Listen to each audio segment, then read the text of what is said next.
Screen শেয়ারে গেল।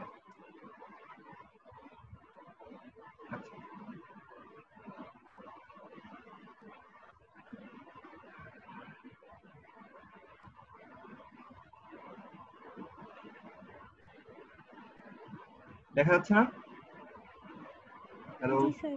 আচ্ছা, যেটা বলতেছি যে আমাদের এখানে আমরা যে টপিকগুলো পড়াইছি, আমরা প্রথম 2টা স্লাইড পড়াইছি।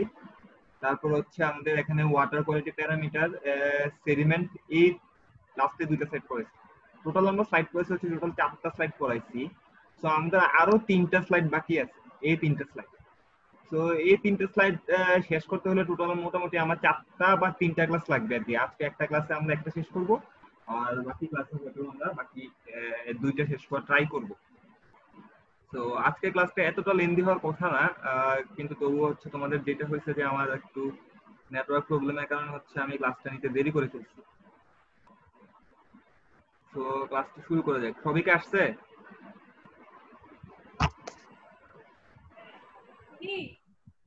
না স্যার। স্যার অনেকে স্যার আসছে, আচ্ছা। 6 জন 7 আসছে জন স্যার। আছে।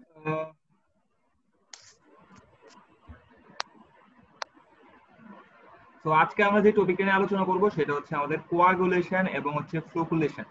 তো ঈদের আগে আমরা যে লাস্ট একটা টপিক পড়ছিলাম, লাস্ট টপিক যেটা ছিল আমাদের ছিল হচ্ছে প্লেন সেডিমেন্টেশন। আমরা মনে আছে তোমাদের, আমরা প্লেন সেডিমেন্টেশনের একটা টপিক পড়ছিলাম, এবং প্লেন সেডিমেন্টেশনের হচ্ছে তোমাদের যাদের মনে নাই আমি যদি আরেকবার বলি, আমরা এরকম ট্যাঙ্কের ডিজাইন করছিলাম আর কি, যে পানি এখান থেকে এইদিকে ফ্লো করতেছে, ফ্লো করলে হচ্ছে সেডিমেন্টটা আস্তে আস্তে করে নিচের দিকে পড়বে। ঠিক আছে, আমরা এই ম্যাথ গুলা করছিলাম যে ম্যাথ গুলা নিচে পড়বে নাকি বের হয়ে যাবে। আমরা সেটেলিং ভেলোসিটির কথা বলছিলাম, প্লেন সেডিমেন্টেশনের জন্য সেটেলিং ভেলোসিটি কত হবে, কত হইতে হয়, আমরা এগুলো নিয়ে এবং ছোট ছোট একটাই ম্যাথ করছিলাম, আরেকটা ম্যাথ ছিল এটা আমরা বলছিলাম পরে করব। তো আজকে আমরা যে আরেকটা ট্রিটমেন্ট টেকনিক যেটাকে আমরা বলি কোয়াগুলেশন এন্ড ফ্লোকুলেশন, দুইটা টেকনিক, একটা হচ্ছে কোয়াগুলেশন এন্ড ফ্লোকুলেশন।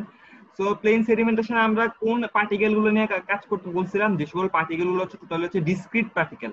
তোমাদের হয়তো মনে থাকার কথা, ডিসক্রিট পার্টিকেল মানে যে সকল পার্টিকেল গুলো তুমি যদি পানিতে রেখে দাও, পার্টিকেল গুলো অলওয়েজ আলাদা আলাদা হিসেবে থাকবে। ঠিক আছে, একটা হচ্ছে ডিসক্রিট পার্টিকেল, একটা হচ্ছে কোলাইডাল পার্টিকেল। কোলাইডাল পার্টিকেল কোনগুলা, যেটা হচ্ছে টাইমের সাথে সাথে, যদি টাইমের সাথে সাথে পার্টিকেল গুলো একসাথে হয়ে হয়ে বড় হয়ে যাবে। ঠিক আছে, মনে করো টাইম যখন t=0 তখন পার্টিকেল গুলো এরকম সাইডে সাইডে থাকে। 10 মিনিট পরে দেখা যায় যে দুইটা পার্টিকেল একসাথে হয়ে একটু একটু বড় বড় পার্টিকেল আকারে আসে, সেগুলো হচ্ছে ফ্লোকুলেট পার্টিকেল। তো লাস্ট ক্লাসে আমরা যখন প্লেন সেডিমেন্টেশন করতেছিলাম, প্লেন সেডিমেন্টেশন কোন পার্টিকেলের জন্য আমরা বলছিলাম, ডিসক্রিট পার্টিকেলের জন্য, যেগুলো হচ্ছে আলাদা আলাদা হিসেবে। আমার কথা কি শোনা যাচ্ছে? জি হ্যালো। স্যার। আচ্ছা, তো জি স্যার। এখানে কি বলছে যে জি স্যার। কোয়াগুলেশন ফ্লোকুলেশন বলছে plain sedimentation is not effective in removing particle dia less than 10 millimetre. মানে হচ্ছে কোনো পার্টিকেল যদি খুবই খুবই ছোট হয়, সেই ক্ষেত্রে আমাদের প্লেন সেডিমেন্টেশনের কাজ হয় না। কেন কাজ হয় না?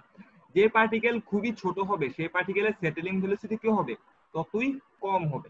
পার্টিকেলের ডায়া কম মানে কি, পার্টিকেলের ওজন কম, তার মানে হচ্ছে পার্টিকেলের কি সেটেলিং ভেলোসিটিটাও কম হবে। তো দেখা যায় আমি যদি প্লেন সেডিমেন্টেশন ট্যাঙ্ক যতই বড় করো না কেন, পার্টিকেলটা নিচে এসে না এসে পার্টিকেলটা আরেক দিকে চলে যাবে, কারণ কি সেটেলিং ভেলোসিটিটা আমার কম। তো এই ক্ষেত্রে আমরা কিভাবে পার্টিকেল গুলো রিমুভ করতে পারি? তো বলছে যদি ডায়া তোমাদের 10 মিলিমিটার থেকে ছোট হয়, সেগুলোকে আমরা বলি কোলাইডাল পার্টিকেল। কোলাইডাল পার্টিকেল কি হতে পারে? এলজি হতে পারে, ব্যাকটেরিয়া হতে পারে, অর্গানিক বা ইনঅর্গানিক সাবস্টেন্স বা ক্লে পার্টিকেল হতে পারে। তো এই পার্টিকেল গুলো আমরা যেই প্রসেসে রিমুভ করি সেটাকে আমরা বলি কোয়াগুলেশন, আর একটাকে বলি হচ্ছে ফ্লোকুলেশন। দুইটা কিন্তু দুই টেকনিক, একটা কোয়াগুলেশন আর একটাকে আমরা বলি ফ্লোকুলেশন। এটার মাধ্যমে আমরা কোলাইডাল পার্টিকেল গুলোকে রিমুভ করে থাকি। এখন এখানে কি বলছে, কোলাইডাল পার্টিকেল আর নেগেটিভ চার্জ পার্টিকেল, মানে কোলাইডাল পার্টিকেল গুলো কি নেগেটিভ চার্জ পার্টিকেল। এখন আমি যদি এখানে একটা জিনিস আঁকি,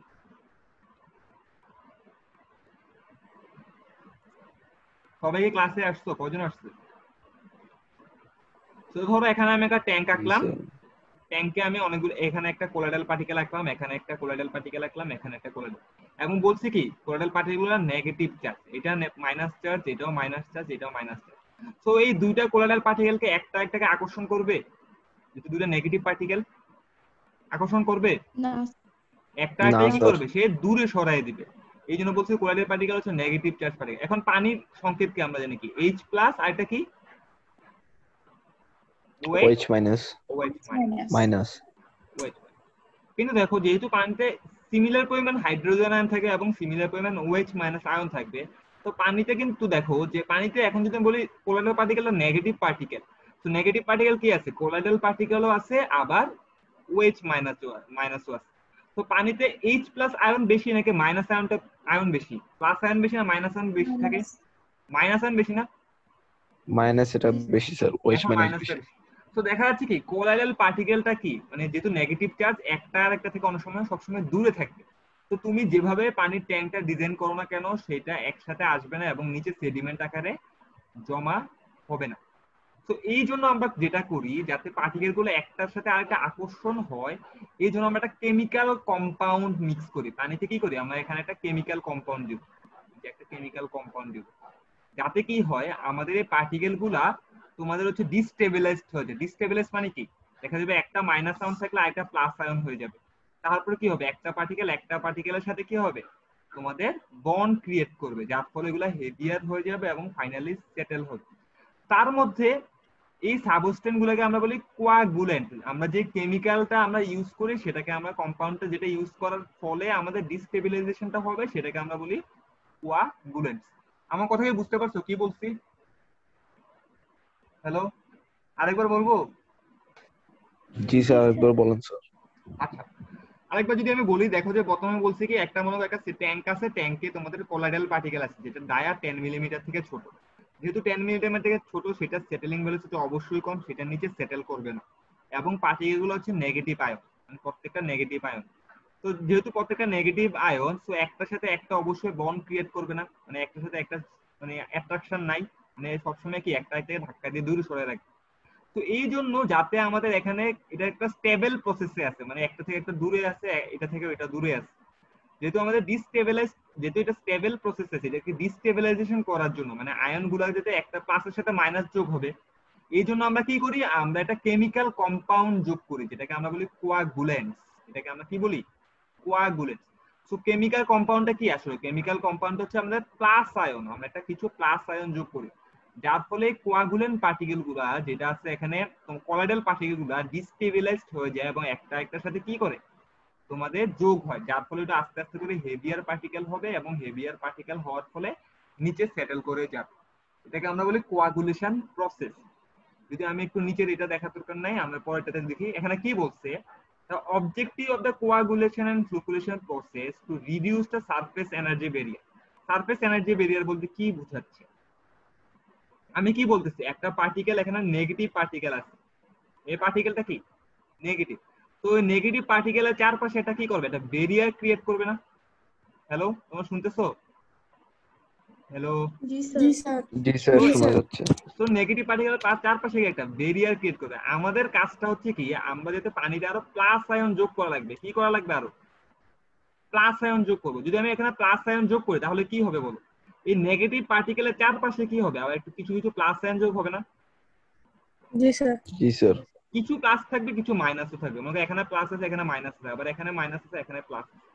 তো এটা একটা পার্টিকেলের জন্য। যদি আমি আরেকটা পার্টিকেল আঁকি, এখানেও নেগেটিভ, এখানে নেগেটিভ নেগেটিভ নেগেটিভ নেগেটিভ, তার সাথে আরো কিছু প্লাস আয়ন কি হবে? এখানে প্লাস, এখানে এটার জন্য মাইনাস আছে, আবার এখানে প্লাস, এখানে মাইনাস, আবার এখানে প্লাস, এখানে মাইনাস।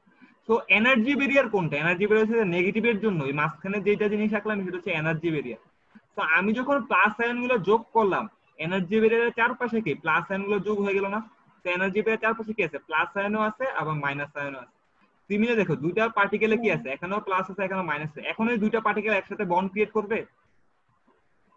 না, করবে না, কারণ এখানে হ্যাঁ প্লাস আছে এখানে মাইনাস আছে করবে। আবার এখানে মাইনাস। তো এইটাই বলছে যে আমরা এই এখানে কি করতেছি, কিছু প্লাস আয়ন যোগ করতে হবে, এটাকে আমরা বলি কোয়াগুলেন্ট, যাতে আমাদের পার্টিকেল গুলো ডিস্টেবিলাইজড হয়ে যায়। এইটা একটা জিনিস।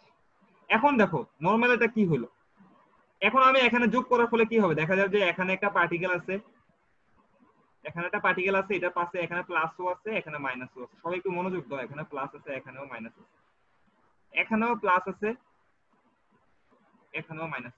এখন পানির মধ্যে আমাদেরকে ফ্লোকুলেশন করা লাগবে। ফ্লোকুলেশন মানে হচ্ছে কি একটা স্লো মিক্সিং করা লাগবে। স্লো মিক্সিং করলে কি হবে? এই পার্টিকেলটা আস্তে আস্তে কি পানিটা যখন ঘুরতে থাকবে এই পার্টিকেলটা এই পার্টিকেলের কাছে আসবে না, মানে তখন কি হবে, একটা পার্টিকেলের সাথে একটা পার্টিকেল বন্ড ক্রিয়েট করবে। তো আমি তোমাদের বলি কোয়াগুলেশন টেকনিক কি। কোয়াগুলেশন টেকনিক শুধুমাত্র আমার প্লাস আয়নটা আমি যোগ করব যাতে আমার এনার্জি ব্যারিয়ারটা রিডিউস হয়। এনার্জি ব্যারিয়ার রিডিউস হলে তো হবে না, একটা পার্টিকেল থেকে একটা পার্টিকেল তো অনেক দূরে দূরে আছে।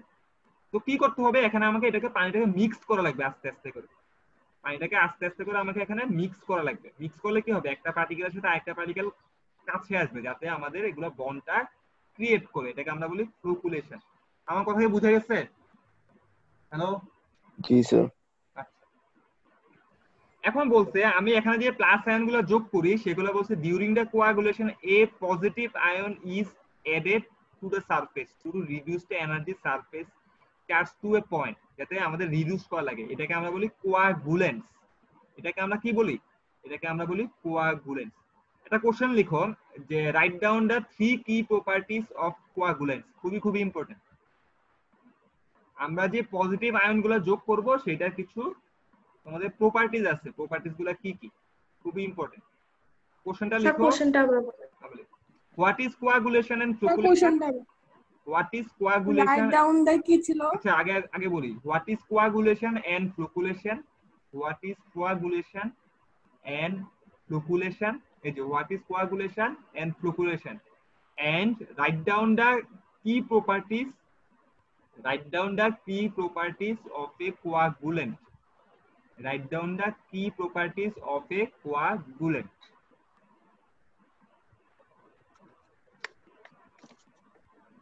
লেখা হয়েছে?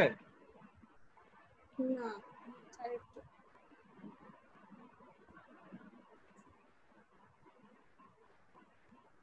আবার বলি what is coagulation and flocculation. Coagulation কি জিনিস? কোয়াগুলেশন হচ্ছে আমি কোয়াগুলেন্ট মিক্স করলে যাতে পার্টিকেলের এনার্জি ব্যারিয়ারটা কি হয়, যে আমাদের ডিস্টেবিলাইজড হয়ে কমে আসে। আর ফ্লোকুলেশনটা কি? ফ্লোকুলেশন হচ্ছে আমি স্লোলি মিক্স করব। একটা হচ্ছে মিক্সিং, স্লোলি মিক্স করব। আর কোয়াগুলেশনটা কি? যাতে আমি কোয়াগুলেন্ট মিক্স করলে ডিস্টেবিলাইজড হবে। এটা তিনটা কি প্রপার্টিস আছে একটা কোয়াগুলেন্ট। মানে আমি তো ইচ্ছা মতো যে কোনো আয়ন পানিতে মিক্স করতে পারবো না। আমি তো বলছি প্লাস আয়ন মিক্স করা লাগবে। প্লাস আয়ন যে কোনো কিছু আমি মিক্স করতে পারবো না, ঠিক আছে? এটা তিনটা কি প্রপার্টিস কি? ট্রাইভ্যালেন্ট মেটালিক ক্যাটায়ন হতে হবে। ট্রাইভ্যালেন্ট মেটালিক ক্যাটায়ন মানে হচ্ছে কি? ট্রাইভ্যালেন্ট মানে হচ্ছে 3, মানে হচ্ছে +3 হতে হবে, মানে +3 আয়ন। যেগুলা +3 আয়ন, যেমন alarm, aluminium, Al three plus plus +3 বা 3+। তারপর আয়রন ApCl3, আর ApCl3 +3, মানে ঠিক আছে, ফেরিক ক্লোরাইড। তো এই টাইপের, মানে এই টাইপের মেটালিক আয়ন গুলো আমাকে এখানে যোগ করতে পারবে। এটা হচ্ছে প্রথম কি প্রপার্টিস। নন টক্সিক হতে হবে। আমাদের কোয়াগুলেশন এবং ফ্লোকুলেশনের কাজটা কি? এটা হচ্ছে ওয়ান টাইপ অফ, হচ্ছে আমাদের কি বলবো আমি তোমাদের, ওয়াটার ট্রিটমেন্ট। তো ওয়াটার ট্রিটমেন্টে আমাকে এমন কোয়াগুলেন্ট ইউজ করা লাগবে যাতে হচ্ছে সেগুলো হচ্ছে আমাদের নন টক্সিক হয়। মানে আমি যেই জিনিসটা অ্যাড করব সেটা অবশ্যই আমাদের নন টক্সিক হতে হবে। Insoluble in neutral pH. Neutral pH মানে কি? অ্যাসিডিকও না, ক্ষারও না। তাতে আমাদের এই যে কোয়াগুলেন্টটা মিক্স করব সেটা যাতে আমাদের ইনসলিউবল হয়, মানে পানির সাথে পুরোনো একদম সলিউবল না হয়ে যায়, এই জিনিসটা আমাকে দেখা লাগবে। ঠিক আছে, বুঝা গেছে? তিনটা পয়েন্ট কি কি কি পয়েন্ট, খুবই খুবই ইম্পর্টেন্ট। ট্রাইভ্যালেন্ট মেটালিক আয়ন হতে হবে, নন টক্সিক হতে হবে, এবং নিউট্রাল পিএইচ যাতে সেটা ইনসলিউবল থাকে, এটা হতে হবে। এখন কতগুলা তোমাদের কোয়াগুলেন্টের নাম দেয়া আছে, ঠিক আছে? কতগুলা কোয়াগুলেন্টের নাম দেয়া আছে, নামগুলো তোমাদের মনে রাখা লাগবে। পরীক্ষার জন্য আমি বলবো না, খুবই ইম্পর্টেন্ট, তবে জানা ভালো। তো আমরা যে বলতেছি তোমাদের পজিটিভ আয়ন মেটালিক আয়ন যোগ করব, এখানে আমরা পজিটিভ মেটালিক আয়ন যোগ করব, সেগুলো কি হতে পারে? সেটা হতে পারে অ্যালাম, যেটা হচ্ছে অ্যালুমিনিয়াম সালফেট, Al2SO4 18 অণু পানি আছে সেটা। কি হতে পারে আমাদের? ফেরিক ক্লোরাইড হতে পারে। আমরা মেইনলি ইউজ করি এই দুটাই, বেশিরভাগ ইউজ করা হয়, অ্যালাম আর হচ্ছে ফেরিক ক্লোরাইড। তাছাড়াও কি হতে পারে তোমাদের? ফেরিক সালফেট হতে পারে, ফেরাস সালফেট হতে পারে, ক্লোরিনেটেড কপার হতে পারে, পলি অ্যালুমিনিয়াম ক্লোরাইড হতে পারে। তো জাস্ট হচ্ছে নামগুলো জানার জন্য, নামগুলো মুখস্থ করা লাগবে না। তবে এখানে আমাদের অ্যালাম অথবা ফেরিক ক্লোরাইডের ম্যাথ আছে, যার টেস্টের ম্যাথ আছে, আমরা সেটা দেখে নিব। আরেকটা কোশ্চেন লিখো।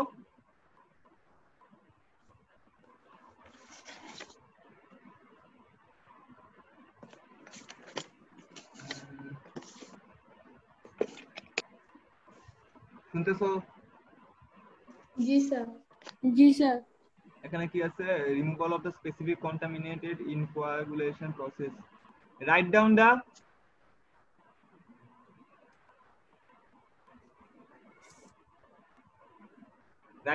criteria.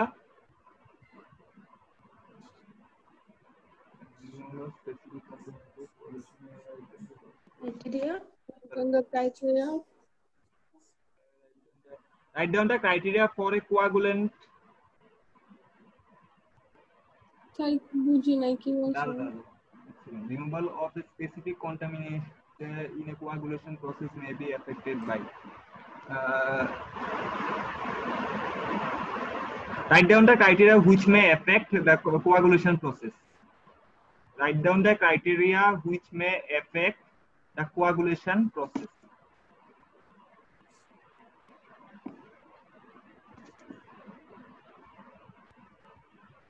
which may affect তারপরে Which may affect coagulation process.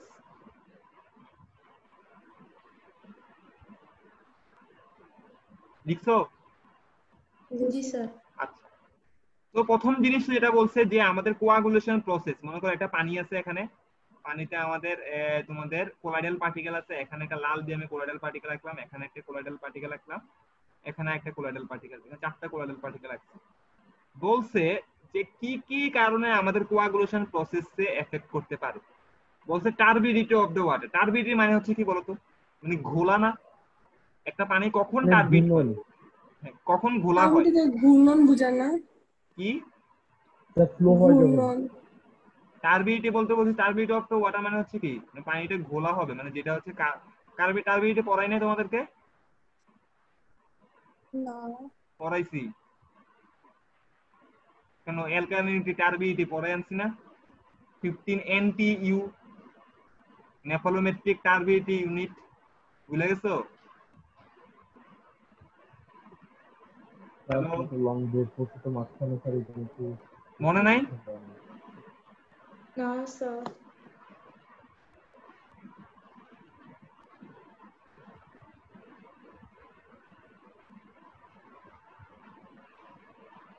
এই যেখানে পড়াছিলাম না নেফালোমেট্রিক টার্বিডিটি ইউনিট, এটা দেখা যাচ্ছে না? জি স্যার। না যে 5 NTU 10 NTU nephelometric turbidity unit. Turbidity মানে হচ্ছে কি জানো? মানে টার্বিডিটি হচ্ছে পানিতে, যে দেখো না, মানে তোমাকে দুই গ্লাস পানি নিছো তুমি, যারা এটা আমি একটু বড় করে নেই, ঠিক আছে?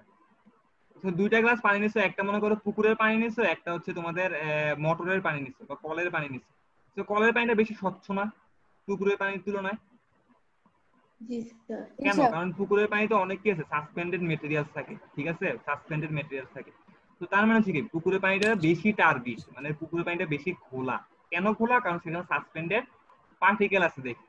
তো বলছে একটা কোয়াগুলেশন প্রসেসে এফেক্ট করা যায় কিসের মাধ্যমে হতে পারে? টার্বিডিটি অফ দ্য ওয়াটারের মাধ্যমে হতে পারে। তো দেখো আমি কি বলছি, টার্বিডিটি অফ ওয়াটার কি কারণে হতে পারে? যদি পানিতে বেশি পরিমাণে ক্লে থাকে, যদি পানিতে সাসপেন্ডেড পার্টিকেল বেশি থাকে, তাহলে পানিটা বেশি টার্বিড হতে পারে। তো দেখো এখানে চারটা পার্টিকেল আছে, চারটা পার্টিকেল কিসের জন্য আছে? চারটা পার্টিকেল আছে তোমার হচ্ছে কোলাইডাল পার্টিকেল। যদি এখানে আরো অন্যান্য পার্টিকেল থাকে যেগুলোর জন্য আমার টার্বিডিটি বেশি হইতাছে, এখন যদি আমি এখানে তোমাদের কোয়াগুলেন্ট মিক্স করি, তাহলে এই কোয়াগুলেন্ট গুলো এই চারটা পার্টিকেল ছাড়াও কি হবে? বাকি পার্টিকেল গুলো তো যোগ হয়ে যাবে না? হ্যালো? জি স্যার। তাহলে কি হবে? দেখো এই পার্টিকেল গুলোতে এনাফ পরিমাণ প্লাস আয়ন সেটা আনতে পারবে, কারণ প্লাস আয়ন গুলো কি হয়েছে, অন্যান্য পার্টিকেল গুলোতে ডিস্ট্রিবিউট হয়ে যাচ্ছে। মানে টার্বিডিটি যদি পানিতে থাকে, তাহলে আমাদের কি কোয়াগুলেশন প্রসেস ভালো হবে নাকি খারাপ হবে? তো খারাপ হবে। খারাপ হবে, কারণ হচ্ছে আমাদের অন্যান্য পার্টিকেল গুলো যেগুলোতে আসলে আমার প্লাস আয়ন দরকার নাই, সেটাতেও প্লাস আয়ন গুলো অ্যাটাচ ওগুলো হয়ে তো যাচ্ছে। অ্যাড হচ্ছে।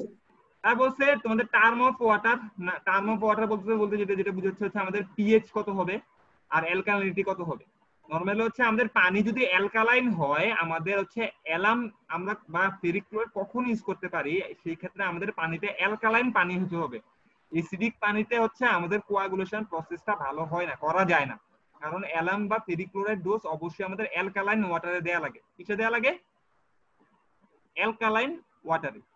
সেকেন্ড হচ্ছে ডোজেস অফ, মানে হচ্ছে আমরা এসিডিক পানিতে হচ্ছে আমাদের হচ্ছে কোয়াগুলেশন প্রসেস করা যাবে না, ডোজেস অফ কোয়াগুল্যান্ট মানে হচ্ছে আমি যে এই যে অ্যালাম বা পেরিক্লোরাইড ইউজ করতেছি সেটা ডোজ কত হবে, মানে তার 1 লিটারে কত মিলিলিটার করে আমি অ্যালাম দিব, মানে হচ্ছে কত মিলিমিটার করে আমি অ্যালামটা দিব, সেটার ডোজেসটা লাগবে।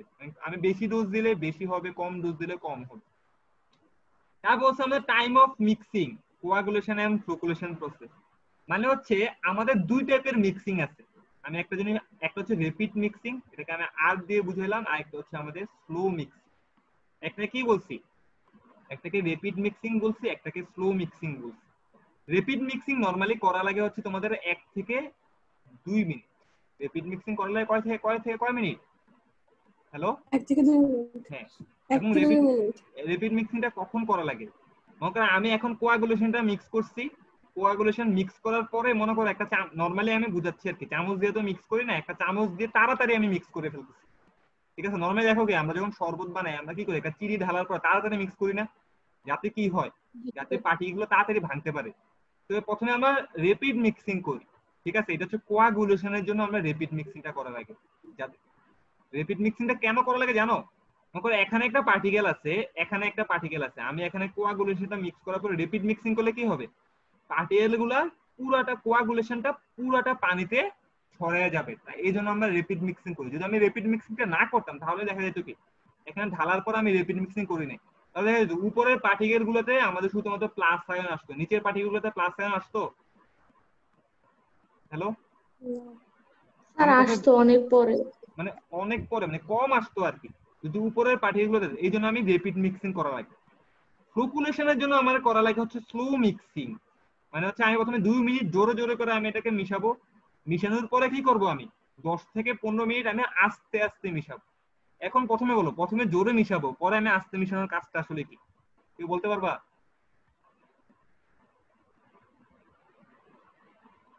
Hello, hello. জি স্যার। আচ্ছা দেখো, প্রথমে আমি কোয়াগুলেশন মিক্স করলাম, মিক্স করার পরে আমি জোরে জোরে বলতে মিক্স পারবো করব। না। জোরে জোরে যখন আমি মিক্স করব তখন কি হবে বলো, এখানে প্লাস আয়নও আসবে, এখানেও মাইনাস আয়ন আসবে, এখানেও প্লাস আয়ন আসবে, এখানেও কি আসবে, মাইনাস আয়ন আসবে। তারপর আমি কি বলছি, এটা বলছি 1 থেকে 2 মিনিট পর্যন্ত আমি আস্তে জোরে জোরে মিক্স করব। তারপর বলছি আমি 15 থেকে 20 মিনিট আস্তে আস্তে মিক্স করব। এখন 15 থেকে 20 মিনিট আস্তে আস্তে মিক্স করার কারণটা কি, তাহলে কি হবে, এখানে একটা পার্টিকেলের সাথে আরেকটা পার্টিকেল আস্তে আস্তে করে যোগ হয়ে বড় একটা পার্টিকেল ক্রিয়েট করে। এখন একটা ছোট পার্টিকেলের সাথে এখানে একটা ছোট পার্টিকেল এসে কি হবে, একটা বড় একটা পার্টিকেল ক্রিয়েট করবে। এখানে একটা ছোট পার্টিকেলের সাথে এখানে একটা ছোট পার্টিকেল বড় একটা পার্টিকেল ক্রিয়েট করবে। এখন আমাকে বলতে পারবা যে স্যার আমি 15 থেকে 20 মিনিট আস্তে আস্তে কেন মিক্স করলাম, আমি জোরে জোরে মিক্স করলে প্রবলেমটা কি হতো?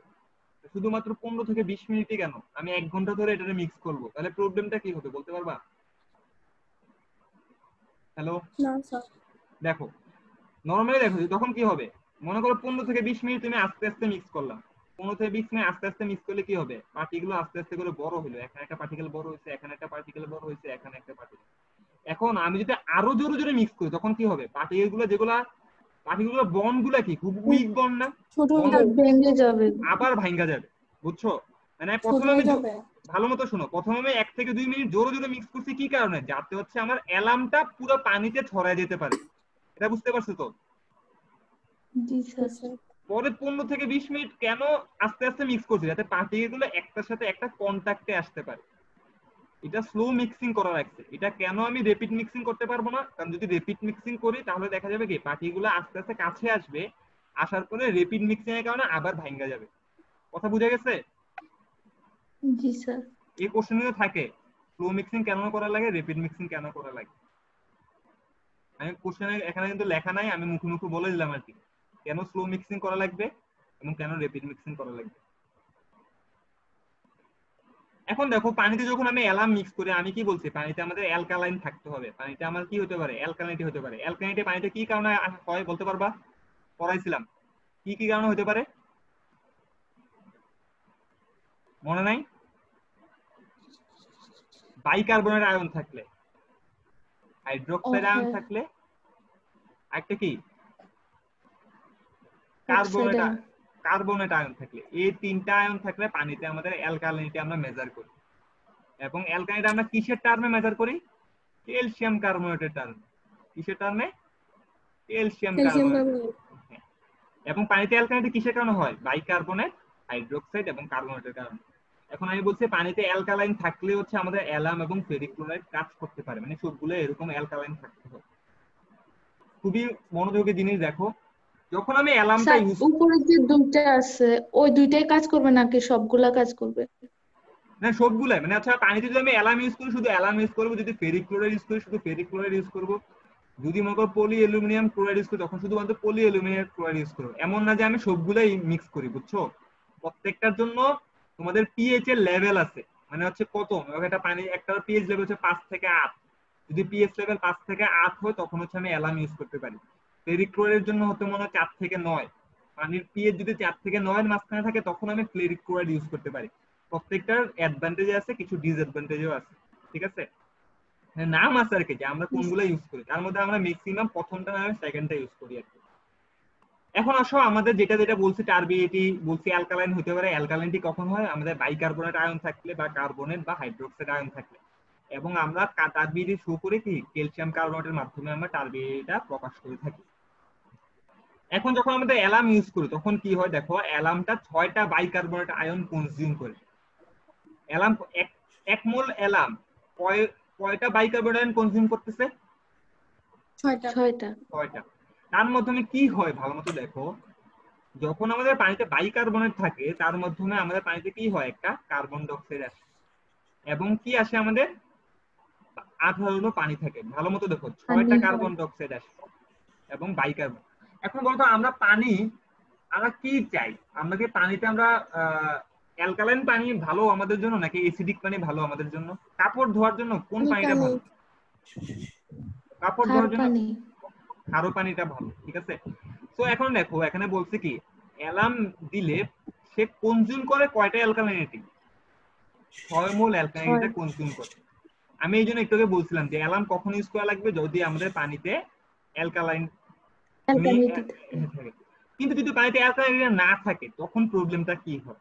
তখন যদি পানিতে মতো অ্যালকালাইনিটি না থাকে তখন প্রবলেমটা কি হয়? তখন দেখো অ্যালামটা ভেঙে কি আসে আমাদের 3 অণু সালফুরিক অ্যাসিড ক্রিয়েট করে। সালফুরিক অ্যাসিড ভালো না খারাপ? খারাপ। এই জন্য বলছে অ্যালামের অপটিমাম পিএইচ রেঞ্জ কত? 5.5 থেকে 8.5। এটা কি অ্যালকালাইন নাকি অ্যাসিডিক? অ্যালকালাইন না? Sir alkaline. এই জন্য বলছে অ্যালাম যদি তুমি মানে কথা আমি কখনো কোয়াগুলেশন ইউজ করতে পারবো, বুঝতেছো তো? যদি আমাদের পানিটা অ্যাসিডিক আকারে থাকে, যদি পানিতে আমাদের পিএইচ রেঞ্জ যদি আমাদের কম হয়, পানিতে পিএইচ যদি আমাদের 3 হয়, পানিতে পিএইচ রেঞ্জ 3 হয়, তখন যদি বাইকার্বনেট তো এমনি থাকবে না, অ্যালকালাইন থাকবেই না, তখন আসলে কি হবে? আমাদের অ্যাসিড ফর্ম করে যাবে, যেটা হচ্ছে আমাদের জন্য ভালো না। এই জন্য বলছে আমি অ্যালাম কখন ইউজ করতে পারবো, যখন আমাদের পিএইচ এর রেঞ্জ 5.5 থেকে 8.5 এবং পানিতে কার্বন ডাই অক্সাইড ক্রিয়েট করা আমাদের জন্য ভালো না। এখানে কয় অণু কার্বন ডাই অক্সাইড ক্রিয়েট করে? 6 অণু।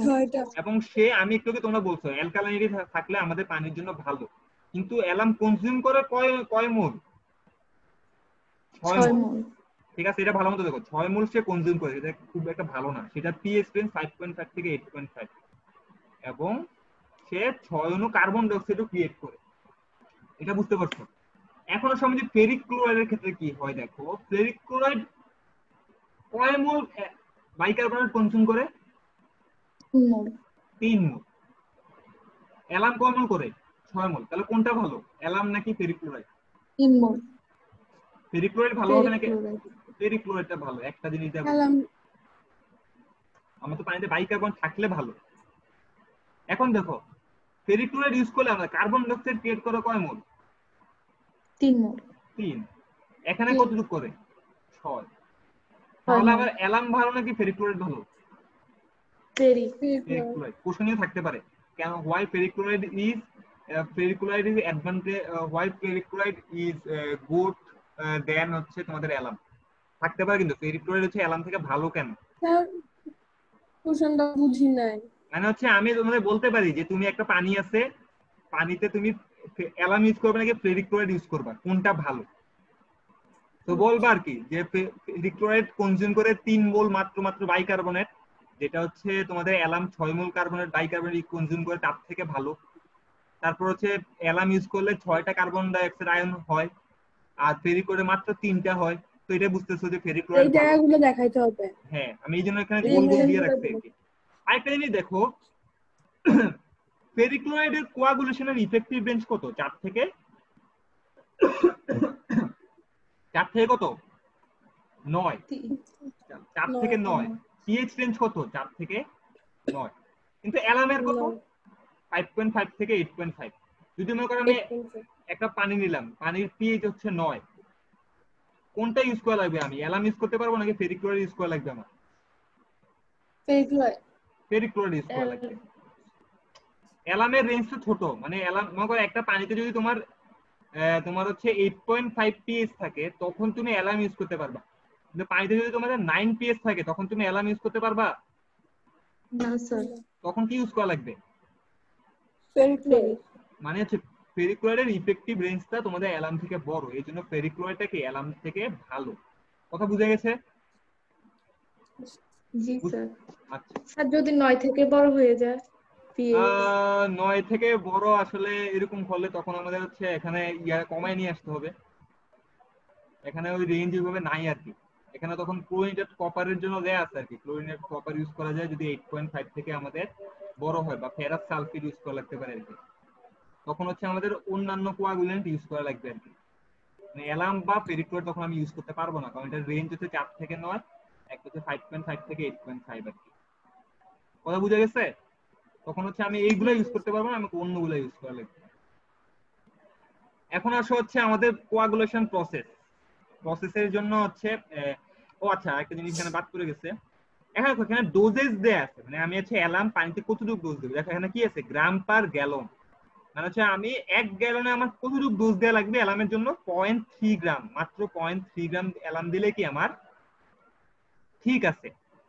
আরেকটাতে কি আছে, আর তোমাদের ফেরিক্লোরাইডের জন্য কি 0.5 থেকে 3 গ্রাম পার গ্যালন আমাদের দেয়া লাগতে পারে।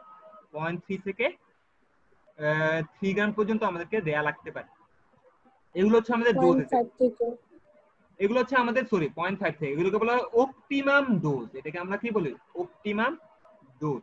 Optimum dose. আর এগুলোকে আমরা বলি হচ্ছে optimum pH range. Optimum pH range. এখন আমাদের অপটিমাম ডোজ এবং অপটিমাম পিএইচ রেঞ্জের জন্য কিছু ম্যাথ আছে।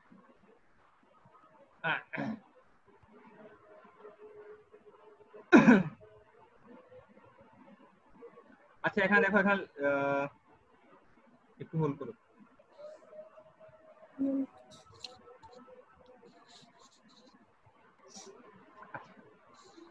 এই যে দেখো, এখানে আমি বলছি কি অপটিমাম পিএইচ রেঞ্জ, একটা হচ্ছে 5.5 থেকে 8.5 হচ্ছে এটা অপটিমাম পিএইচ রেঞ্জ। মানে অ্যালামটা এই রেঞ্জে ইউজ করতে পারবো, এবং আমি এই ডোজে দিলে আমার কি হবে, এটা সেটা ইকোনমিক্যাল এবং অপটিমাম হবে। এই জিনিসগুলো আমরা আসলে কিভাবে বের করছি? অ্যালার্ম দিয়ে যেটুকু আমরা ইউজ করতে পারবো সেটা আমরা কিভাবে বের করছি? এটার জন্য আমাদের একটা টেস্ট করা লাগে, সেটাকে আমরা বলি কি টেস্ট? এটাকে আমরা বলি জার টেস্ট। জার টেস্টের ম্যাথ আছে, আগের বার দিছিলাম, কেউ অ্যান্সার করেনি, দেওয়া ফাঁকা লাগে দেখতে। এটাকে কি বলা হয়? Jar test. এখন আসলে জার টেস্ট কিভাবে করা লাগে আমরা এটাতে পরে আসবো। এখানে অনেক কিছু লেখা আছে। জার টেস্ট আমি কি বলছি, কি কয়টা জিনিস বের করা লাগবে? একটা হচ্ছে অপটিমাম পিএইচ বের করা লাগবে, আরেকটা কি বের করা লাগবে? Optimum dose. এই দুইটা জিনিস বের করা লাগবে। এই জন্য আমরা আসলে কি করি, এই টেস্ট, এই জার টেস্ট আমার করা লাগে আর কি।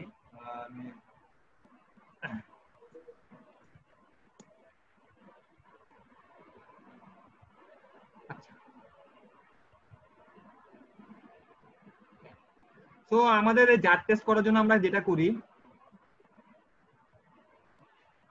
ধরো আমার 6টা বিকার নিই, ঠিক আছে? একটা বিকার, 2টা বিকার, 6টা বিকার নিলাম, এবং প্রত্যেকটা বিকারে ধরো আমার হচ্ছে 1 লিটার করে পানি আছে, ঠিক আছে? প্রত্যেকটা বিকারে কয় লিটার করে পানি আছে? 1 লিটার করে পানি আছে। এবং এখন আমি অ্যালামের ডোজ দিব। অ্যালামের কি দিব? কথা কি শোনা যাচ্ছে? হ্যালো? জি স্যার।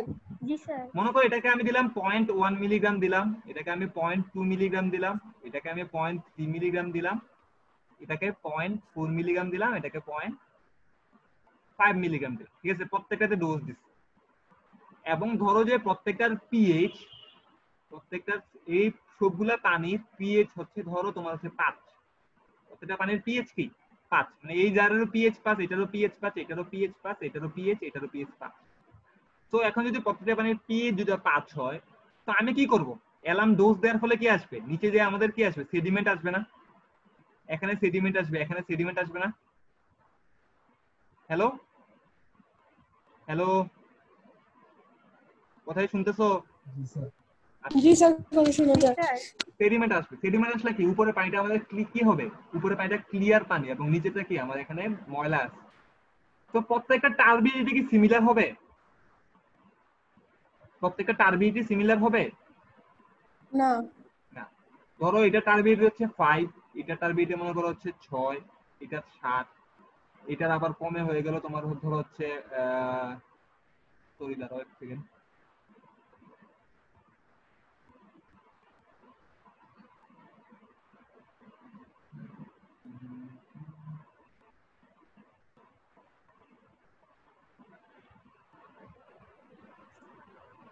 ধরো এটা টার্বিডিটি 5, এটা টার্বিডিটি ধরো হচ্ছে তোমার 3, এটার 2, এটার আবার হয়ে গেল 4, এটার হয়ে গেল আবার 5। তো দেখো এখানে কি পিএইচ হচ্ছে কি সবগুলোর জন্য 5 করে, কিন্তু ডোজ কি ডিফারেন্ট এবং পানির জন্য কি টার্বিডিটি আমার ডিফারেন্ট আসবে। তো আমি যদি এখানে একটা গ্রাফ আঁকি, একটু বলেন না, কি বুঝতেছি। আবার একটু বলেন না। আচ্ছা, মনে করো এখানে 6টা জার আছে, 5টা জার রাখছি আমি, 6টা হতে পারে বা আরো বেশি হতে পারে। প্রত্যেকটাতে আমি 1 লিটার করে পানি নিচ্ছি। পানি নিচ্ছি কয় লিটার করে? 1 লিটার। 1 লিটার। এবং প্রত্যেকটাতে আমার পানিতে আমি একটাতে 1 মিলিলিটার করে বা 1 মিলিগ্রাম করে, একটাতে প্রথমটাতে 0.1 মিলিগ্রাম করে অ্যালার্ম মিক্স করছি, পরেরটাতে 0.2 করে মিক্স করছি, পরেরটাতে 0.3, 0.4, 0.5। মানে কি আমি অ্যালার্ম ডোজ প্রত্যেকটাতে কি করছি? একটু করে বাড়াইছি না? জি স্যার। হ্যাঁ, বাড়ানোর পরে জি আমি কি স্যার। করছি? 1 মিনিট থেকে 2 মিনিট রেপিড মিক্সিং করছি, তারপর 15 থেকে 20 মিনিট পর্যন্ত আমি স্লো মিক্সিং করছি। ঠিক আছে, তারপর আমি রেখে দিচ্ছি। রেখে দিলে কি হবে? আলটিমেটলি কোয়াগুলেশনের কাজটা আসলে কি আমার এখানে যাতে সেডিমেন্ট আসে এবং পানিটা আমার কি হয় উপরে পানিটা ক্লিয়ার হয়ে যায়, সেটা তো কাজ, ঠিক না? জি স্যার। হ্যাঁ, এখন দেখো আমি 15 থেকে 20 মিনিট পরে আমি প্রত্যেকটা জারের টার্বিডিটি মেজার করব, প্রত্যেকটা জারের পানির টার্বিডিটি মেজার করব, মানে কোন পানিটা সবচেয়ে বেশি স্বচ্ছ হয়ে গেছে। তো মেজারমেন্ট করে দেখো এটার টার্বিডিটি পাইছি আমি 5, এটা টার্বিডিটি পাইছি 3, মানে এটা আরো কম, এটা টার্বিডিটি হচ্ছে মাত্র 2। ঠিক আছে, তারপর এটা টার্বিডিটি পাইছি 4, এটা টার্বিডিটি আবার পাইছি হচ্ছে 5। সবচেয়ে কম টার্বিডিটি কোথায় পাইছো? 2 তে না? মানে হচ্ছে কি 2 টার্বিডিটি মানে হচ্ছে কি পানিটা বেশি স্বচ্ছ। সবচেয়ে স্বচ্ছ পানি কোনটা? এই জারটা না? হ্যালো, জি স্যার। 1.3 নাকি 0.3? 0.3 ডোজের জন্য সবচেয়ে বেশি কম টার্বিডিটি পাইছো। কত পাইছো? মাত্র 2। এখন আমি যদি গ্রাফ আঁকি, উপরে টার্বিডিটি থাকে এবং নিচে ডোজ থাকে, একটা গ্রাফ আঁকবো। তো দেখো প্রথমে কি হয়েছে? 0.1 এর জন্য টার্বিডিটি কত পাইছো? 5। 5, এটা 0.1 এর জন্য। 0.2 এর জন্য কত পাইছো? 3। 3। এখানে 0.3 এর জন্য কত পাইছো? 2। আবার 0.4 এর জন্য কত পাইছো? 4। 0.5 এর জন্য কত পাইছো? 5। তো গ্রাফটা কি রকম আসলো? এরকম না? এরকম একটা গ্রাফ আসলো না? এখন দেখো সবচেয়ে আমার আমার কাজটা কি? কোয়াগুলেশন কাজ হচ্ছে সবচেয়ে কম যে টার্বিডিটি থাকে, মানে পানিটা যাতে সবচেয়ে বেশি আমার স্বচ্ছ হয়। তো আমি যদি দেখি সবচেয়ে যে নিচের পয়েন্ট যেটা আছে, এই বরাবর যদি একটা লাইন টানি নিচের দিকে, তাহলে আমি যেই ডোজটা পাবো সেটা আমার কি ডোজ? Optimum dose. এটাকে আমরা কি বলবো? অপটিমাম ডোজ মানে হচ্ছে কি সবচেয়ে কম ডোজ দিয়ে আমি যত বেশি স্বচ্ছ পানি পাওয়া যায়। মানে কি আমি যদি 0.3 ডোজ দেই পানিতে, 1 লিটার পানিতে 0.3 ডোজ দিলে সবচেয়ে বেশি কি হবে? আমার স্বচ্ছ হবে। কথা বুঝে গেছে? জি স্যার। এটা কিসের জন্য পাইছো? শুধুমাত্র অপটিমাম ডোজের জন্য। আমার জন্য একটা কি আছে? অপটিমাম পিএইচ এর জন্য একটা ব্যাপার আছে না? জি স্যার। হ্যাঁ, এখন আরেকটা কি আছে, অপটিমাম পিএইচ। এখন আমি অপটিমাম পিএইচটা আসলে আমি কিভাবে মেজারমেন্ট করব?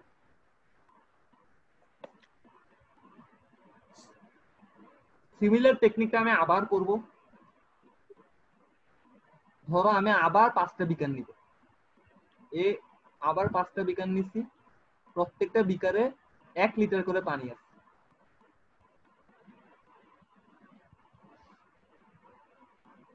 একটু আগে আমি কোনটা ফিক্স করে দিছিলাম বলতো? কোনটা ফিক্স করে দিছিলাম? পিএইচ। এখন ধরো প্রত্যেকটাতে আমি এখন ফিক্স করে দিব ডোজ। প্রত্যেকটাতে আমি 0.3 করে আমি ডোজ দিব। প্রত্যেকটা ডোজ কত করে দিব? 0.3 করে। মানে এখন আমি 0.3 করে পানি দিছি, এখানেও আমি 0.3 দিছি, এখানেও 0.3, এখানেও আমি 0.3 দিছি। ঠিক আছে, এখন আমি কি করব? এটাকে আমি 1 থেকে 2 মিনিট পর্যন্ত র্যাপিড মিক্সিং করব, 15 থেকে 20 মিনিট পর্যন্ত কি মিক্সিং করব? Slow mixing. স্লো মিক্সিং করব। তারপর আমি কি করব? এখন পানিটার আমি দুইটা জিনিস মেজার করব, একটা হচ্ছে টারবিডিটি মেজার করব, আর একটা কি মেজার করব? পিএইচ মেজার করব। একটা টারবিডিটি মেজার করব, একটা হচ্ছে পিএইচ মেজার করব। ঠিক আছে, এখন টারবিডিটি মেজার করলাম, আর একটা হচ্ছে আমি পিএইচটা আমি আসলে মেজার করলাম। এখন ধরো এটার জন্য পিএইচ ছিল হচ্ছে 5.5, এটার জন্য পিএইচ 6 আসলো, এটার জন্য 7 আসলো, এটার জন্য 8 আসলো। এবং টারবিডিটি তোমাদের আগের মতোই আছে। এটার জন্য টারবিডিটি আছে 5, এটা টারবিডিটি আবার 3, এটা টারবিডিটি 2, এটা টারবিডিটি হয়ে গেল আবার হচ্ছে 5।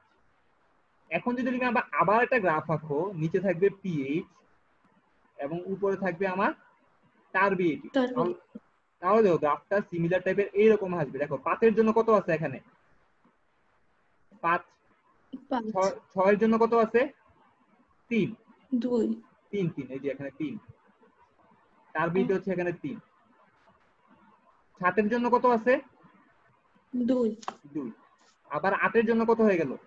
5। তো গ্রাফটা এরকম একটা গ্রাফ আসবে না? সবচেয়ে কম টারবিডিটির জন্য যে পিএইচটা পাবো সেটাই আমার কি?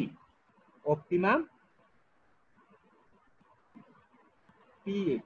কথাই বুঝা গেছে? গ্যাপ টেস্ট কিভাবে করা লাগে? স্যার আমরা তো মানগুলো ধরছি, জাস্ট 5 আসবে বা 3 আসবে, হ্যাঁ, এখন এটা যদি অন্য মান আসে গ্রাফ চেঞ্জ হয়ে যায়।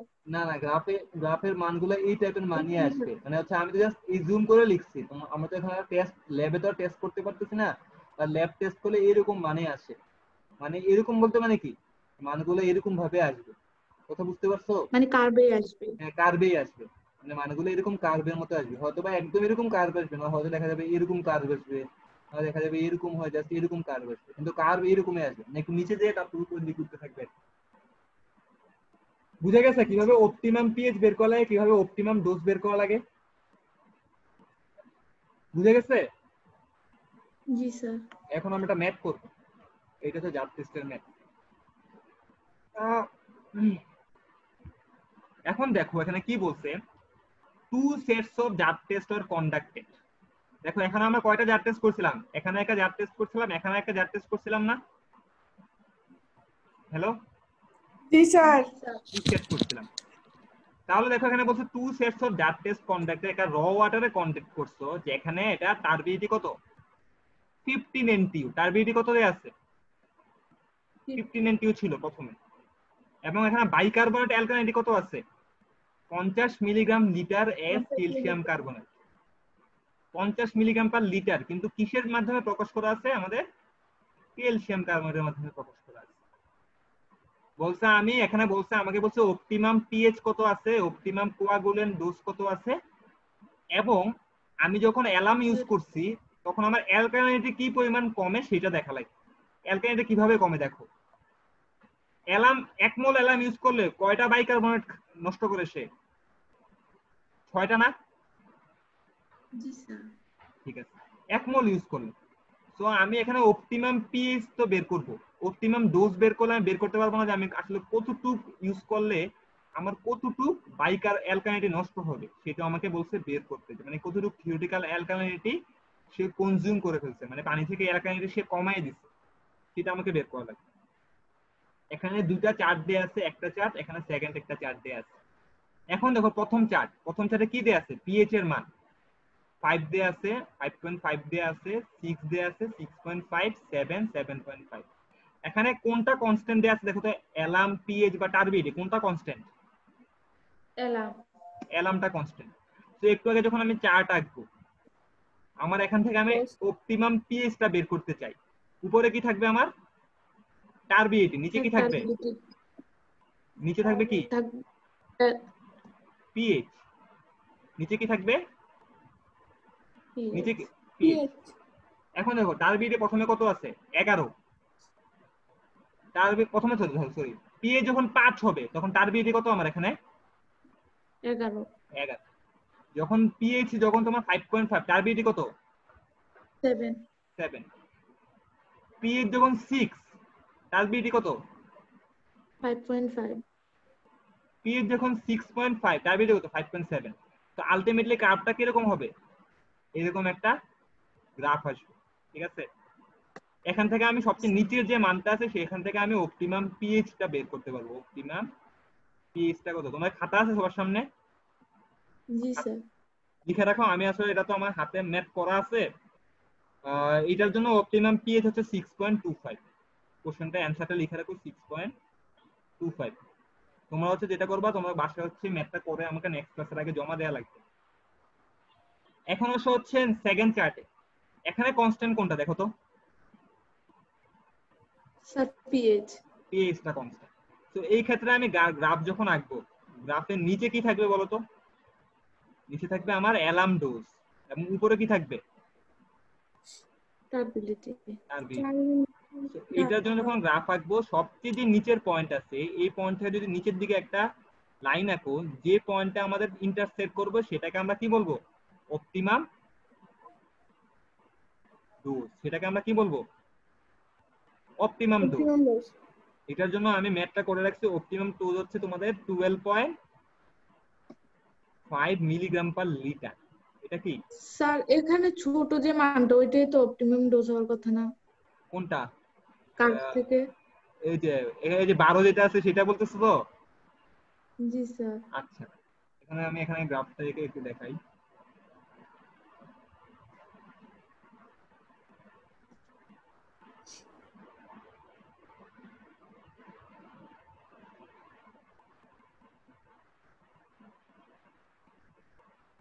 তোমাদের আজকে কাজ ছিল? হ্যালো না স্যার, স্যার একটা ক্লাসই আছে আপনারটাই।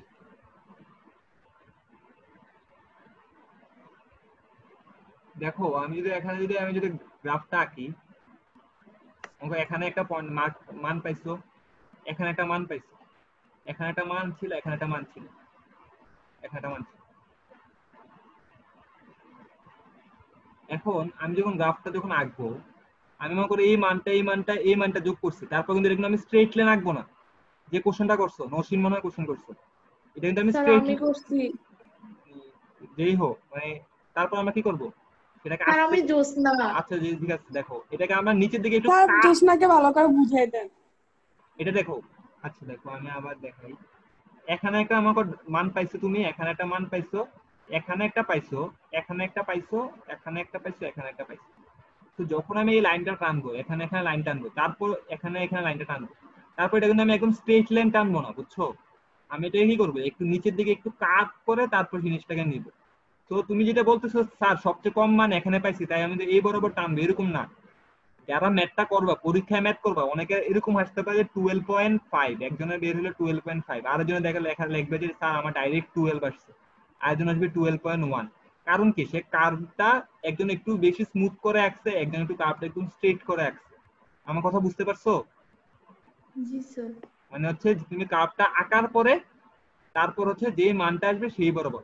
এটা একদম 12 হইতে পারতো, কিন্তু মানটা যদি মনে করে এখানে একদম নিচের পয়েন্টে একটা মান থাকতো, তাহলে এটা একদম নিচ বরাবর যাইতো।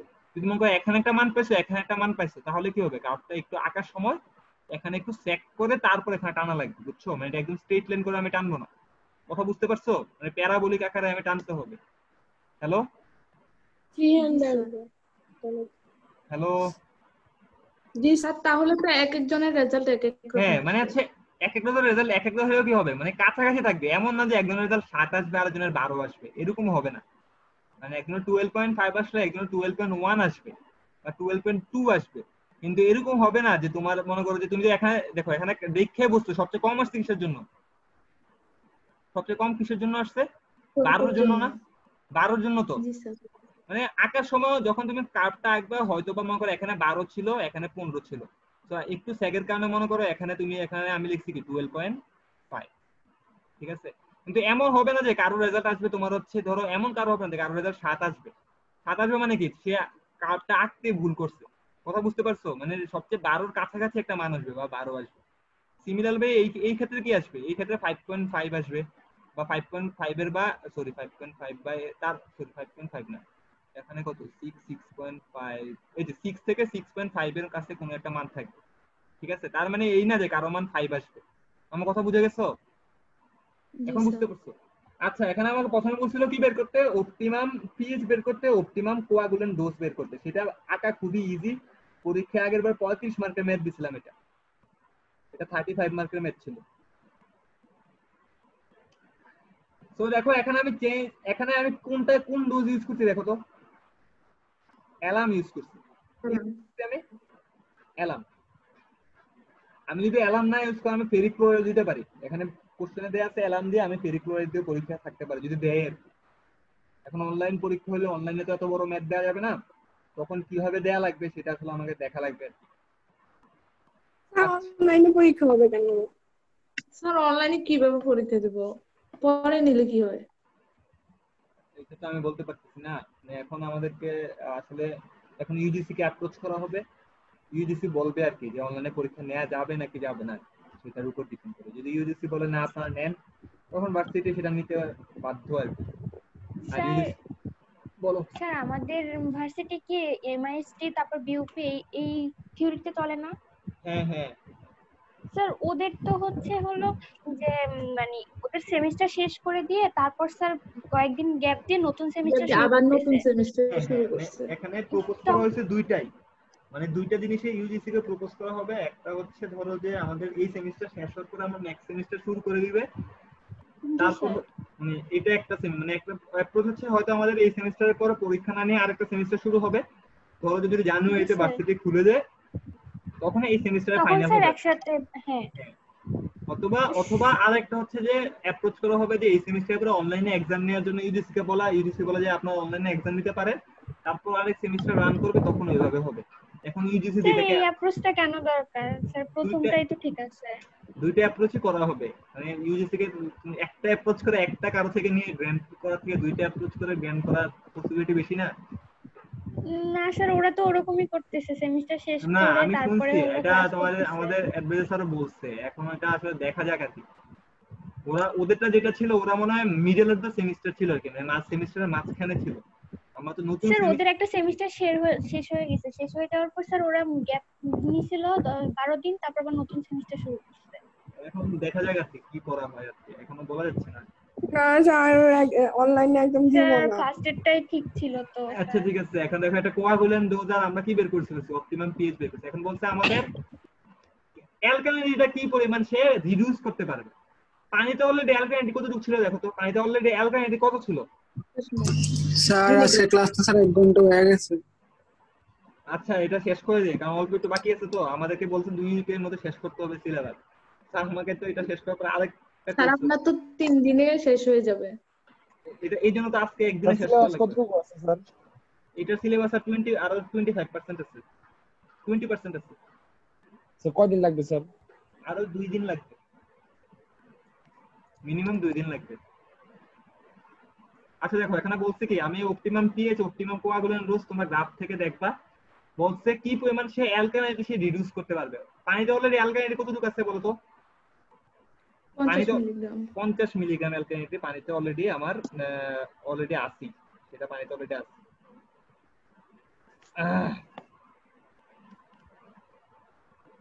আচ্ছা, ক্যালসিয়াম কার্বনেট অ্যালকালাইন হিসেবে 50 মিলিগ্রাম আছে। এখন দেখো অ্যালার্ম যখন আমি ইউজ করি, অ্যালার্ম যখন ইউজ করতেছি দেখো এখানে 1 মোল অ্যালার্ম কত মোল অ্যালকালাইনিটি নষ্ট করতে পারে দেখো তো, কত মোল অ্যালকালাইনিটি কনজিউম করে? 6 মোল অ্যালকালাইনিটি কনজিউম করে। এটা একটু ভালো মতো দেখো, 1 মোল অ্যালাম কনজিউম করা হচ্ছে 6 মোল অ্যালকালাইন। এখন কি এটা ইয়ে হয় না কেন?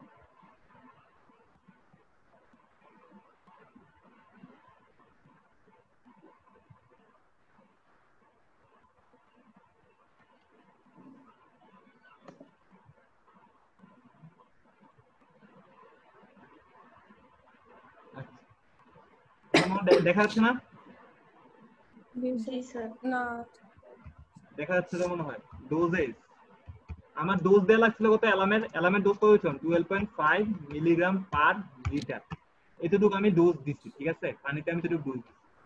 এখন আমি একটু আগে দেখালাম তোমাদেরকে, আমরা দেখছি 1 মোল অ্যালাম কত মোল অ্যালকালাইনটি কনজিউম করে? 6 মোল।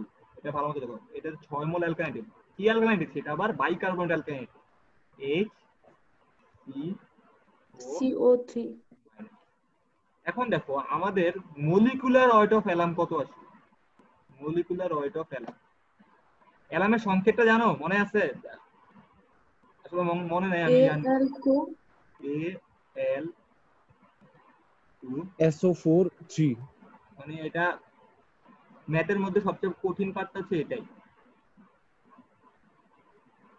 SO4 3 ইনটু 18 অণু পানি, ঠিক না? 8। জি স্যার। তো দেখো এটা এতটুকু মলিকুলার ওয়েট যদি আমি বের করা লাগে, মলিকুলার ওয়েট আসলে আমরা কি এটা কিভাবে বের করব? মলিকুলার ওয়েট, অ্যালুমিনিয়ামের মলিকুলার ওয়েট জানো কত? 26.97। 26। 26.97 আর কি, 27। ঠিক আছে। প্লাস এখানে সালফার কয়টা আছে বলো তো? সালফার 3টা। তাহলে সালফার 3 ইনটু সালফারের কত 32। 32.05 আর কি, বা 06 32। অক্সিজেন কয়টা আছে? 16। 12টা। 12টা। 16 3 4 12। আর এখানে কয়টা আছে? 12। এখানে কয়টা আছে? এখানে 18টা। 12 আর 18 কত? 30। 30টা। এবং অক্সিজেনের কত ইনটু 16। ঠিক আছে। হাইড্রোজেন কয়টা আছে? 36টা। 36টা। হাইড্রোজেন কত? 1। 1। কত আসলো? 6 গ্রাম পার মিলি। ঠিক আছে, এটা বুঝে গেছে মলিকুলার ওয়েট কিভাবে বের করছি? অনেকে এটা মনে রাখতে পারো না। আচ্ছা, এখন দেখো এই জিনিসটা কি বুঝাইলাম, এটা হচ্ছে মলিকুলার ওয়েট, মানে এটা হচ্ছে অ্যালামের মলিকুলার ওয়েট। মানে 666 গ্রাম দিলে সে 1 মোল বাইকার্বনেট সে কি করতে পারে? কনজিউম করে ফেলতে পারে। এটা বুঝতে পারছো তো? হ্যালো, জি স্যার। মানে 666 গ্রাম দিলে সে গ্রাম পার মোল, মানে 666 গ্রাম দিলে সে 1 মোল বাইকার্বনেট সে কনজিউম করতে পারে। তুমি দিছো কত দুধ বলো তো? 12.5। 12.5। এটা কিসে আছে? মিলিগ্রামে আছে। সেটা কিসে আছে? মিলিগ্রামে আছে। মিলিগ্রাম। গ্রামে কি হয় লাগছে? 12.5 ইনটু 10 টু দি পাওয়ার -3। এতটুকু তুমি দিছো, ঠিক না? এতটুকু 1 লিটার পানিতে দিছো, এত গ্রাম পার লিটারে দিছো। বাইকার্বনেট সে কনজিউম করতে পারে। এখন দেখো এই লেখা থেকে আমি আসলে কি লিখতে পারি? এই লেখা থেকে আমি লিখতে পারি 666 গ্রামে হয় কত মোল? 1 মোল, ঠিক না? 666 গ্রামে কয় মোল হয়? এই লেখা থেকে এটা বলা যায় না 666 গ্রামে হয় কয় মোল? 1 মোল। তাহলে 1 গ্রামে হবে কত মোল? 1/66। তাহলে 12.5 ইনটু 10 টু দি পাওয়ার -5 -3 হবে কত মোল? 12.5 ইনটু 10 টু দি পাওয়ার -3 কত হবে? 1. দেখো তো একটু ক্যালকুলেটরে, আমারটা মিলে নাকি, আমি অনেক আগের পড়া এটা।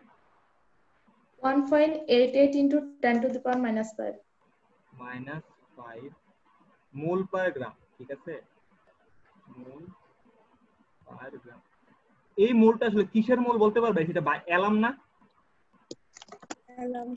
হ্যাঁ, এখন দেখো মানে হচ্ছে তুমি আসলে পানিতে কতটুকু ডোজ দিছো? 12.5। এত মিলিগ্রাম গ্রাম পার লিটার হিসেবে কত কত অ্যালাম বলা যায়? স্যার এই স্টেপটা একটু আরেকবার বুঝাবেন? আচ্ছা হ্যাঁ দেখাচ্ছি, দাঁড়াও এখানে আনডুটা কই।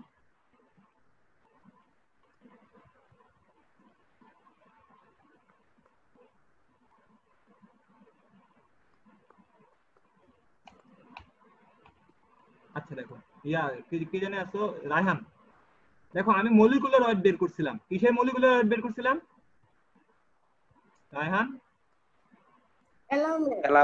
এলামের। মানে গ্রাম পার মোল, এত গ্রাম পার মোল। আমি বলছি কি 1 মোল অ্যালাম কয় মোল বাইকার্বনেটকে ধ্বংস করতে পারে? 6 মোল বাইকার্বনেটকে, 6 মোল বাইকার্বনেটকে সে ধ্বংস করতে পারে। কিন্তু আমি পানিতে ডোজ দিছি কত? অপটিমাম ডোজ কত আমার? 12.5। কিন্তু এটা কি আমার মোলে আছে? মানে আমাকে বাইট করা লাগবে মোলে, কিন্তু আমার তখন জানা লাগবে না যে এত গ্রাম পার লিটার মানে আসলে কত মোল, এটা জানা লাগবে না? আমি কিভাবে জানি? আমি জানি 1 মোল ধ্বংস করে 6 মোল, কিন্তু এত গ্রাম ইকুয়াল আসলে কত মোল এটা কি আমি জানি? না স্যার। হ্যাঁ, কিন্তু আমি এটা জানি মলিকুলার ওয়েট থেকে, এতে 666 গ্রামে হয় 1 মোল অ্যালাম। এটা জানো না? মলিকুলার ওয়েট থেকে আমি তোকে বের করছি। অ্যালামের মলিকুলার কি 666 গ্রাম পার মোল, তার মানে হচ্ছে 666 গ্রামে হয় 1 মোল অ্যালাম। তাহলে 1 গ্রামে হয় কত মোল? এত। তাহলে 12.5 গ্রাম পার লিটারে কত মোল অ্যালাম হয়? এত মোল পার লিটার। এখন বুঝে গেছে রায়হান? রায়হান জি না আসলে কার কনফিউশন আছে? এই জায়গায় কনফিউশন থাকলে বলো। হ্যালো নাই স্যার। সাদমান, বুঝছো? এখন দেখো আমি জানতাম 1 মোল ধ্বংস করে 6 মোল বাইকার্বনেট, 1 মোল জি ধ্বংস স্যার। করে 6 মোল। তো এখান থেকে আমি দেখছি যে আমি পানিতে মিশিয়েছিলাম 12 মিলিগ্রাম পার লিটার, সেটা ইকুয়াল হচ্ছে আসলে আমার এত মোল। 12 মিলিগ্রাম পার লিটার মানে হচ্ছে কত মোল আসলে? এত মোল। 1.87। হ্যাঁ, তাহলে আমি জানি কি 1 মোল ধ্বংস করে 6 মোল বাইকার্বনেট, 1 মোল ধ্বংস করে 6 মোল বাইকার্বনেট, তাহলে 1.876 ইন্টু 10 টু দি পাওয়ার 3 মোল ধ্বংস করবে কত mole bicarbonate? 6 into 1 6 into 1.876 into 10 to the power -3 না? এত মোল বাইকার মানে 1 মোল যদি 6 মোল হয় তাহলে এত মোল কত হবে? 6 ইন্টু এত। জি স্যার। এটা গুণ করলে কত আসে? 1.13 into 10 to the power -2। 10 to the পাওয়ার -2 না -5 না -4? -2। -4 মনে হয়, দেখো তো। সরি, এটা তো -5, এটা -5, এটা হচ্ছে -4। ঠিক আছে, স্যার 4 আসে। আচ্ছা এত মানে হচ্ছে বাইকার্বনেটের লাগে কতটুকু? 1.12 ইন্টু এত। এটার এককটা কি বলতো? এটা হচ্ছে মোলস পার লিটার। লিটার। এখন হচ্ছে মোল পার লিটার, মোল পার লিটার থেকে মিলিগ্রাম পার গ্রাম, মিলিগ্রামে কিভাবে মিলিগ্রাম পার লিটারে কিভাবে কনভার্ট করা লাগে জানো? মোলস পার না লিটার স্যার। থেকে মোলস পার লিটারকে মিলিগ্রাম পার লিটারে কনভার্ট করতে হলে সেটার ইকুইভ্যালেন্ট ওয়েট দিয়ে গুণ করা লাগে। বাইকার্বনেটের এটা তো মিলিগ্রাম পার লিটার অফ কি? এটা বাইকার্বনেট না? এটা কি HCO3 মাইনাস না? জি স্যার। এখন বাইকার্বনেটের ইকুইভ্যালেন্ট ওয়েট কত দেখো? হাইড্রোজেনের 1, কার্বনের কত? 12।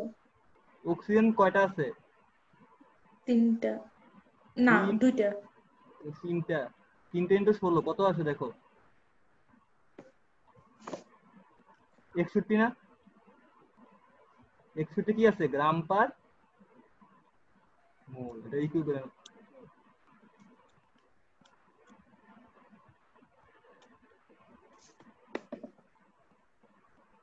ঠিক আছে,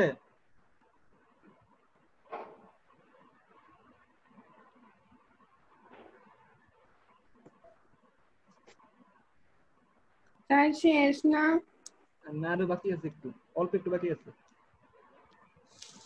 বাইর করছো? হ্যালো, জি স্যার। এখন দেখো আমি কি বলছি, মোল পার লিটার থেকে আমাদের যদি গ্রাম পার লিটারে কনভার্ট করা হয় তখন কি দিয়ে গুণ করা লাগবে, সেটাকে মলিকুলার ওয়েট দিয়ে গুণ করা লাগবে। এখন এটা মলিকুলার ওয়েট কিসে, যেহেতু 6টা বাইকার্বনেট আছে, তো এটাকে আমি মলিকুলার ওয়েট দিয়ে গুণ করছি, 61 গ্রাম পার মোল দিয়ে গুণ করছি, তো গ্রাম পার মোল দিয়ে গুণ করছি। দেখো এখানে গ্রাম পার মোল, এখানে হচ্ছে কি মোল পার লিটার, তো এই মোল আর মোল কাটা চলে যায় না, জি স্যার। তাহলে থাকবে কি সেটা গ্রাম পার। গ্রাম পার লিটার। এখন 1 গ্রাম ইকুয়াল কত মিলিগ্রাম বলা যায়? 1000। হ্যাঁ, মানে 10⁻³ মিলিগ্রাম, মানে এই গ্রামটাকে আমি মিলিগ্রামে কনভার্ট করে নিচ্ছি। আলটিমেটলি ইউনিটটা কিসে আসবে? Milligram per litre. এটা কত আসে দেখো তো, 6.87 জি sir. Milligram per litre. As কি? Milligram per litre as bicarbonate. ঠিক আছে, এটা বুঝে গেছে? এটা কিভাবে আছে সবাইকে ক্লিয়ার? হ্যালো সাদমান? জি স্যার। স্যার একটু দেখতে হবে স্যার। আচ্ছা, ভিডিও দেখলে আশা করি সবার হচ্ছে এটা একদম ক্লিয়ার হয়ে যাবে আর কি। জি স্যার, ভিডিওটা স্যার দিয়ে দিন। এখন দেখো আমি তোমাদেরকে আগের ক্লাসে, মানে এর আগের ক্লাসে একবার দেখাইছিলাম যে আমরা অ্যালকালিনিটি অলওয়েজ কিসে দেখাই বলতো? অ্যালকালিনিটা কিসে শো করি মনে আছে? অ্যালকালিনিটি আমরা কিসে শো করি? কিসে? সব ভুলে বসে থাকলে কেমনে?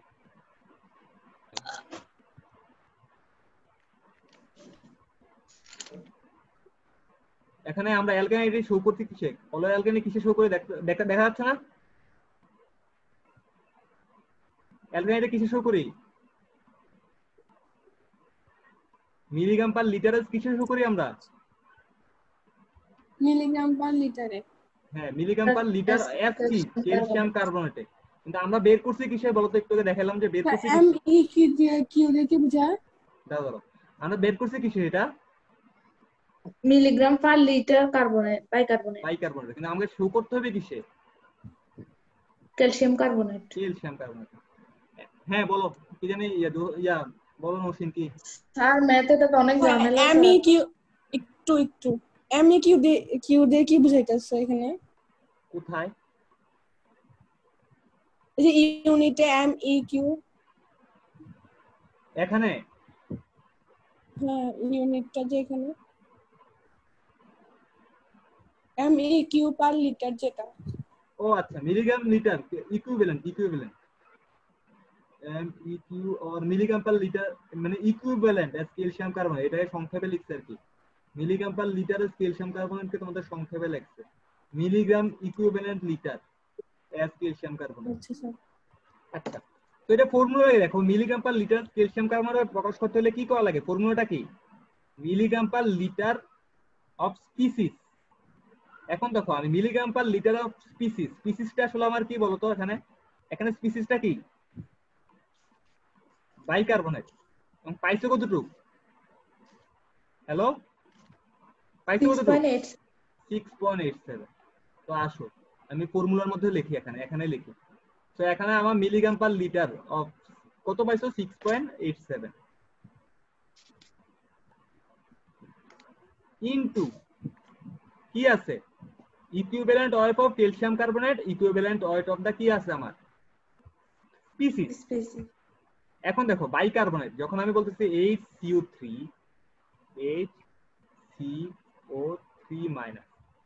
সেটার ইকুইভ্যালেন্ট ওয়েট ফর্মুলা হচ্ছে তোমার মলিকুলার ওয়েট বাই হচ্ছে তোমার সরি মলিকুলার ওয়েট বাই হচ্ছে তোমার এটা কি বলে এটাকে, এই যে -1 যেটা থাকে এটাকে বলে ফ্যাক্টর। ফ্যাক্টরটা আমার আসলে মনে নেই। এখানে কত, এটা -1 না, এখানে কত আছে -1, তাই এখানে ভাগ দেওয়া লাগবে মাত্র 1 দিয়ে। বাইকার্বনেটের একটু আগে কত বের করছিলাম, 6:1 না? জি স্যার 6:1/1, তাহলে ইকুইভ্যালেন্ট ওয়েট কত এটার? 6:1 দেখো ফর্মুলা কি, milligram per litre species by equivalent of calcium carbonate by equivalent of the species, তাই নিচে লিখলাম 61। এখন হচ্ছে ক্যালসিয়াম কার্বনেটের ইকুইভ্যালেন্ট ওয়েটটা আসলে কত, ক্যালসিয়াম কার্বনেটের ইকুইভ্যালেন্ট ওয়েট এখন যখন বলে ক্যালসিয়াম কত +2 না, ক্যালসিয়াম কার্বনেট, ক্যালসিয়াম কার্বনেটের মলিকুলার ওয়েট কত বলতে পারবা? ক্যালসিয়াম কার্বনেটের মলিকুলার ওয়েট কত? ক্যালসিয়াম কত? 98 না স্যার, ক্যালসিয়াম কত? 98 না 100 জানি স্যার, ভুলে গেছি। ক্যালসিয়াম 40, কার্বন 12, অক্সিজেন কত? স্যার 16। 16 16 × 3 কত আসে দেখো, 100 আসবে। স্যার 100। এটা হচ্ছে মলিকুলার ওয়েট, কিন্তু সেটার ইকুইভ্যালেন্ট ওয়েটটা কত? এটার ইকুইভ্যালেন্ট ওয়েট কত? ইকুইভ্যালেন্ট ওয়েট হবে মলিকুলার ওয়েট বাই 2 মানে +2, কত হইলো? 50। তাহলে 6.87 বাই হচ্ছে 50 কত আসে দেখো,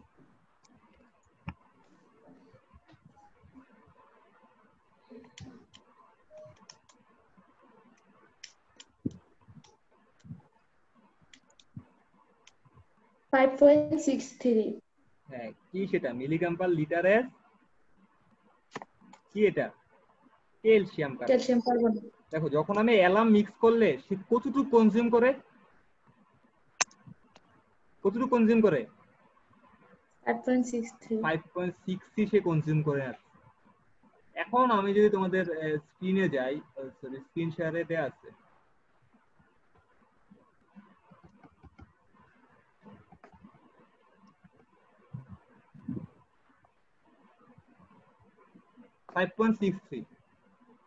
কোশ্চেনে দেখো তো অ্যালকাইনিটি ছিল কত এখানে?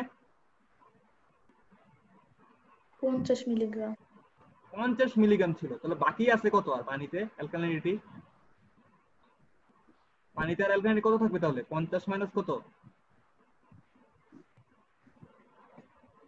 5.63 না? জি স্যার কত আছে দেখো,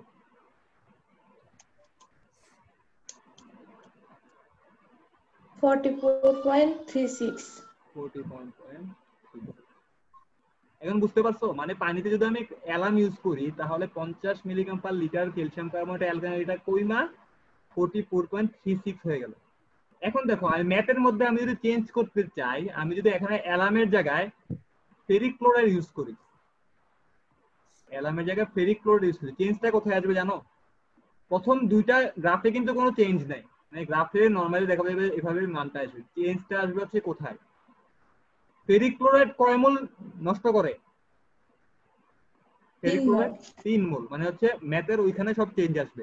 ফেরিক ক্লোরাইডে তোমাদের তখন কি করা লাগে, ফেরিক ক্লোরাইডের ইকুইভ্যালেন্ট ওয়েট বের করা লাগবে, ফেরিক ক্লোরাইড মলিকুলার ওয়েট বের করা লাগবে। ফেরিক ক্লোরাইড হচ্ছে +3, কিন্তু ফেরিক ক্লোরাইড কি +3, তো এটা পারবা না? যদি বলি ফেরিক ক্লোরাইড, কঠিন আছে এই জন্য তো 35 মার্কেট ছিল আগের বার, কেউ অ্যানসার করে নাই, নট এ সিঙ্গেল একজন অ্যানসার আবার করে। দেখলে বুঝতে পারবো এটা একবার কইরা নিজের যদি গ্রাফ আইকা করো দেখো যে এই জিনিসটা অ্যানসার করা হচ্ছে সোজা। স্যার আপনার করা ম্যাথটা একটু দিয়ে দিয়েন, নাহলে বুঝাইতে পারবো না এটা।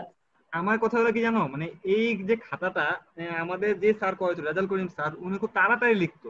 আমি তোমাদেরকে এটা মানে স্ক্রিনশট তুলে তুলে পাঠাইতে পারবো, আমি জানি না যে তোমরা আসলে দেখে বুঝবা কিনা এটা। কিন্তু আচ্ছা স্যার আমি এভাবে মানে বুঝাইতে গেলে একটু স্যার তাহলে প্রবলেম একটু হয়ে করাই দিন। আচ্ছা ঠিক আছে, আমি তোমাদের এখানে এটা আমাদের পুরো একটা পিডিএফ আছে, পিডিএফ এর আমি তোমার পিডিএফটা আপলোড দিয়ে দিতে পারবো, কিন্তু এটা সেমিস্টারের পরে দিতে যাচ্ছিলাম। আমি তোমাদেরকে আমার যে ম্যাথটা যেটা করা আছে হাতে করা, সেটা আমি তোমাদের স্ক্রিনশট তুলে তোমাদের গ্রুপে দিয়ে দিচ্ছি আর কি, হবে না? জি আর পিডিএফটাই দেন স্যার।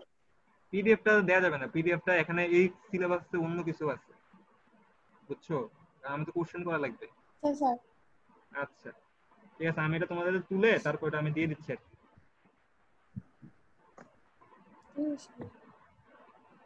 আচ্ছা ঠিক আছে, আর কারো কোনো কোশ্চেন আছে আজকে? না।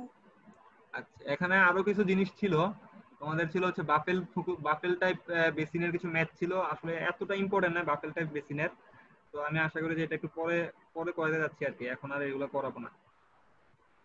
তোমাদেরকে আমি দিয়ে দিছি, তোমাদের গ্রুপে একটু চেক করে দেখো যে গ্রুপে আমি ওটা দিয়ে দিছি অলরেডি। কি দিছে? কিসে?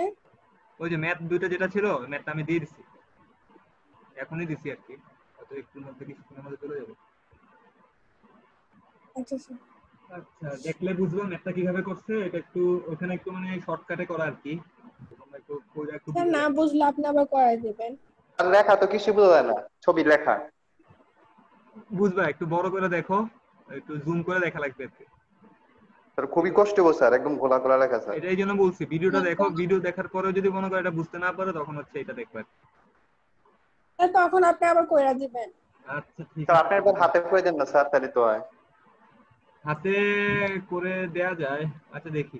জি স্যার, করে না হাতে স্যার, করে ভালো স্যার, হাতে করে দেন স্যার। আমাদেরকে ছবি দিয়ে দিয়ে। আচ্ছা দেখো, আর এখানে কি আছে তোমাদের, এখানে আরো দুইটা ছবি স্লাইড আছে। ছবি দিবেই। স্যার আজকে আর না, আজকে দেখাই না আজকে স্যার, দেখাবো প্লিজ। না আমি, প্লিজ আজকে দেখাচ্ছি না আমি জাস্ট বলতেছি আর কি। তোমাদের আরো দুইটা স্লাইড বাকি আছে আমার আসলে পড়ানোর।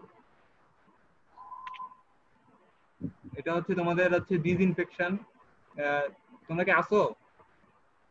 জি স্যার। জি স্যার। মানে সিলেবাসটা শেষ করে দিতে পারতাম যদি ঈদের আগে। আর এখানে ডিসইনফেকশন আছে, এটা 24 পেজের স্লাইড, এখানে জাস্ট একটা ম্যাথই আছে, খুবই ছোট ম্যাথ, মানে এটা একদম ছোট ম্যাথ, এত কিছু করা লাগে না, 4-5 লাইনের। আর এখানে ডিসইনফেকশন এটা আমি নেক্সট ক্লাসে পড়াবো আর কি। আর তোমাদের ডিসইনফেকশন ছাড়া আর একটা আর লাস্ট একটা টপিক আছে, সেটা হচ্ছে ফিল্ট্রেশনের ম্যাথ আছে, তোমাদের 3টা ম্যাথ আছে। ফিল্ট্রেশনের জন্য হয়তো ক্লাস 2টা লাগতে পারে আর কি, বা ফিল্ট্রেশনের জন্য তোমরা 2টা ক্লাস থেকে একটা ক্লাস যদি একটু ব্লেন্ডি করে করো শেষ হয়ে যাবে আর কি, ঠিক আছে? স্যার কোর্স তো অনেক বড় স্যার, এই কোর্সটা। এখানে 3টা ম্যাথ আছে, 3টা ম্যাথই খুবই ইম্পর্টেন্ট, 1 2 3। স্যার আপনি তো আগে বলছিলেন যে ম্যাথ গুলো আলাদা করে খাতায় দিবেন। আচ্ছা ঠিক আছে, আমি ম্যাথটা আমি জাস্ট পুরো পার্টটা দিতে পারবো না, লাস্টের পার্টটা আমি তোমাদের ভিডিও করে পাঠিয়ে দিব আর কি, ঠিক আছে? আচ্ছা স্যার। আচ্ছা, আর তোমাদের কিছু বলার নাই এখন পর্যন্ত ক্লাস, আমি তোমাদের ক্লাস এখানে শেষ করে দিচ্ছি, ক্লাসটা লেন্দি হয়ে গেছে, সবাই ভালো থাকো। অনেক হ্যাঁ বেশি স্যার, আচ্ছা, অনেক বেশি লেন্দি হয়ে গেছে। আরো 2টা ক্লাস একটু লেন্দি হবে, লাস্ট 2টা সপ্তাহ তোমাদের এমনিও তোমাদের ভার্সিটি খোলা থাকলে এমনিও প্রেশার পড়ে, এই ক্লাসটা একটু প্রেশার নাও আর কি। আমার নিজেরও মাস্টার্সের পরীক্ষা আছে 19 তারিখ আছে, 29 তারিখ আছে, স্যার রিভিউ দিবেন না স্যার, একটু কমায় রিভিউ ক্লাস স্যার। নিব, আমি তোমাদের চাচ্ছি ক্লাসটা শেষ করতে, কারণ আমার নিজের মাস্টার্সের পরীক্ষা আছে, তো আমি চাচ্ছি তোমরা এবারে একটু কষ্ট করে। অনলাইনে পরীক্ষা হবে? আমার এই যে আমি তো নিজে অনলাইনে পরীক্ষা দিব। আর জুমে পরীক্ষা দেন? হ্যাঁ আমি জুমে পরীক্ষা দিব, সব আনসিন ওপেন বুক। কিন্তু স্যার আমরা দিব না, আমরা দিব না। এখন দেখা যাক আর কি। আচ্ছা যে তো ওইভাবে পরীক্ষা দেওয়া ভালো স্যার। আচ্ছা ঠিক আছে, সবাই ভালো থাকো আর কি। স্যার আসসালামু আলাইকুম। ওয়ালাইকুম আসসালাম। আসসালামু আলাইকুম স্যার।